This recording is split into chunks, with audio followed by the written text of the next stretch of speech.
Hello there, welcome to Moonlight Technologies. If you are new to Ubuntu operating system, then this is the channel for you.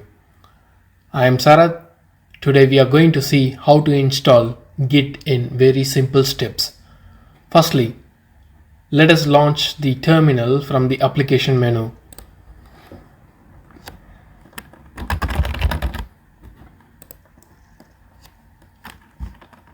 Once you got the terminal open, type in the command git and just press enter.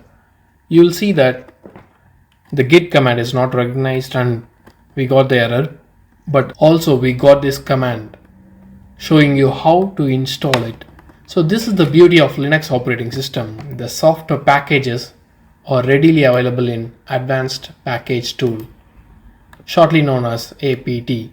It's a free software user interface which can be used to install or remove a software, and it works neat on all the Linux distributions. Now let's copy this command. You can use the shortcut key Control Insert. In this case I'm going to use a right click, and you can paste it using the right click context menu, or if you want to use keyboard shortcut, Shift Insert is the key combination, and press enter. You are prompted to enter the login credential, so go with that,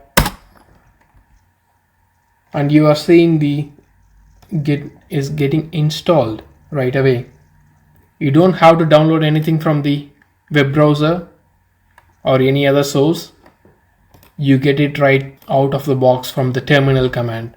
So this has been installed, Git is installed. So let's check the Git version using this command git --version. There you go, you got the version there. So now that you got Git, you can start collaborating with your colleagues from Ubuntu operating system. That's it for today. See you all in another wonderful video. Bye.